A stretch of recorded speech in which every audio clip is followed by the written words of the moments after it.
Assalamualaikum warahmatullahi wabarakatuh. Alhamdulillahilladzi al-amana bil imani wal islam. Assalatu wassalamu ala sayyidil ahsan Sayyidina Muhammadin wa ala alihi wa sahbihi ajma'in, amma ba'du. Dewan Hakim yang kami muliakan, hadirin sebangsa dan setanah air yang kami banggakan, Profesor Dr. Haji Lukmanul Hakim Saifuddin, mantan Menteri Keagamaan Republik Indonesia, mengatakan yang menjadi penyebab pecahnya persatuan dan kesatuan ialah konflik agama. Indonesia merupakan negara yang kaya raya, bukan hanya kaya akan hasil alamnya, akan tetapi Indonesia kaya akan keanekaragaman adat istiadat, suku budaya, bahasa, dan juga agama. Menurut Badan Statistik Nasional, setidaknya Indonesia memiliki 1.331 suku, 652 bahasa, dan beraneka agama. Semuanya tercantum indah dalam semboyan bangsa kita, yakni Bhinneka Tunggal Ika. Pertanyaannya, bagaimana cara kita menjaga toleransi di Indonesia saat ini? Bahkan keadaan toleransi di Indonesia saat ini, menurut survei Kementerian Agama Republik Indonesia, indeks toleransi di Indonesia mencapai 73,83%. Angka tersebut merupakan angka yang tinggi toleransinya. Patutnya kita bangga bahwa Indonesia merupakan tinggi nilai toleransinya. Namun sayang hadirin, masih banyak kerikil-kerikil yang mencoreng nilai toleransi di Indonesia. Fenomena-fenomena yang terjadi saat ini membuat Indonesia bersedih. Tanah air kita sedang berduka, pertiwi kita sedang menangis Akibat konflik agama, apakah kita rela hadirin bangsa yang besar yang dibangun dengan susah payah, dengan cucuran air mata, dengan genangan darah, bahkan bergelimpangan mayat syuhada, harus hancur akibat konflik agama? Tentu tidak hadirin. Muncul pertanyaan, bagaimana cara kita menjaga toleransi di Indonesia saat ini? Sebagai jawabannya, pada kesempatan kali ini kita akan membawakan syarahan yang berjudul Toleransi dalam Kehidupan Masyarakat Menurut Al-Quran, dengan landasan Quran Surat An-Nahl ayat 125. A'udzu billahi minasyaitonir rajim.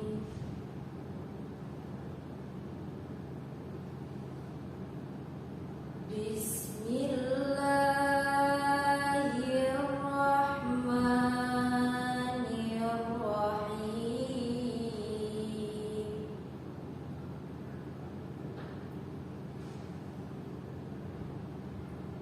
Ud'u ila sabili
hamba bernaung kepadamu ya Allah dari usikan syaitan yang terkutuk,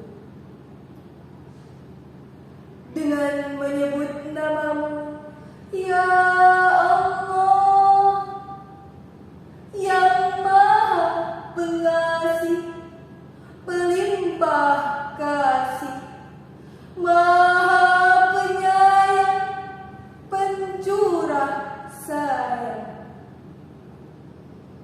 Serulah manusia kepada jalan Tuhanmu dengan hikmah dan pengajaran yang baik, dan berdebatlah dengan mereka dengan cara yang baik. Sesungguhnya Tuhanmu, dialah yang lebih mengetahui siapa yang sesat di jalannya, dan dialah yang lebih mengetahui siapa yang mendapat petunjuk. Dewan Hakim yang kami muliakan, Hadirin sebangsa dan setanah air yang kami banggakan. Menurut Hasbi Asyidiki dalam tafsirna Al-Bayan menjelaskan bahwa yang dimaksud dengan al-hikmah ialah mengambil dalil-dalil yang nampak kebenarannya dan menghilangkan keraguan, dan mau'idatul hasanah ialah mengambil pengajaran yang baik, dan mujadalah billati hiya ahsan ialah menggunakan perdebatan yang paling baik.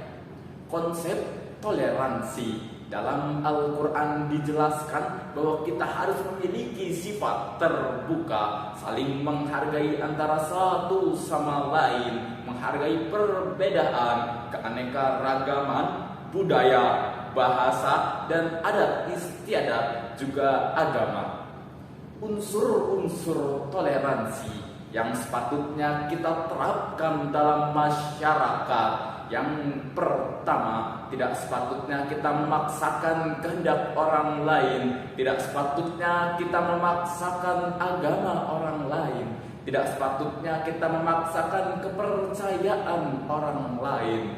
Hidup rukun dan damai, aman sentosa. Marilah kita jaga persatuan dan kesatuan kita sebagaimana dijelaskan dalam Al-Quran. Diciptakannya langit dan bumi, siang dan malam, laki-laki dan perempuan, merupakan kehendak yang maha kuasa. Maka dari itu hadirin, tidaklah pantas seseorang merasa bangga, tidaklah pantas seseorang merasa tinggi derajatnya, tidaklah pantas sesama muslim diadu domba, tidaklah pantas seseorang merasa paling sempurna, bahkan tidaklah pantas seseorang merampas persaudaraan kita semua. Pada dasarnya, kita dapat mengambil kesimpulan dalam uraian yang dijelaskan dalam Al-Quran bahwa dalam membentuk persatuan dan kesatuan ialah dengan sikap saling menghargai dan juga saling toleransi. Yang kedua ialah kita harus saling tolong-menolong dalam kebaikan sebagaimana terukir indah dalam Al-Quran penggalan surat Al-Maidah ayat kedua. wa ta'awanu 'alal birri wat taqwa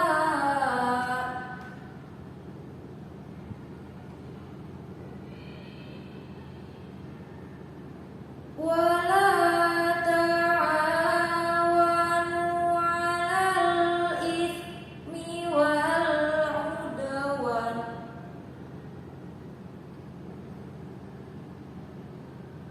wattaqullaha innallaha syadidul 'iqab.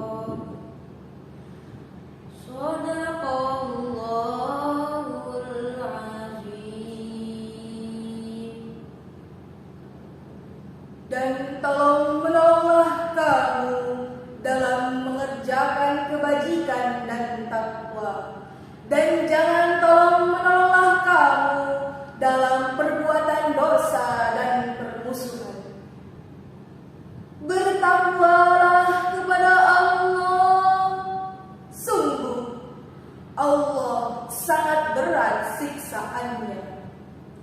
Maha benar Allah atas segala firman-Nya. Dewan Hakim yang kami muliakan, hadirin sebangsa dan setanah air yang kami banggakan.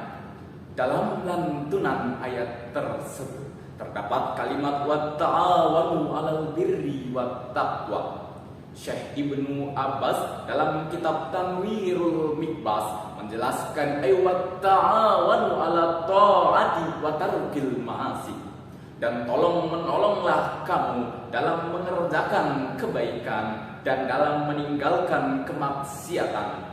Syekh Abu Fida Ismail Ibnu Katsir dalam kitab tafsirnya Ibnu Katsir menjelaskan ya'muru ta'ala ibadahul mu'minin bil mu'awwanati ala fi'lil khairat wa huwa taqwa wa tarkul munkarat wa huwal birru wa yanhahum anit tanasuril al-batili wa ta'awanu wa yanhahumul anil mu'minin.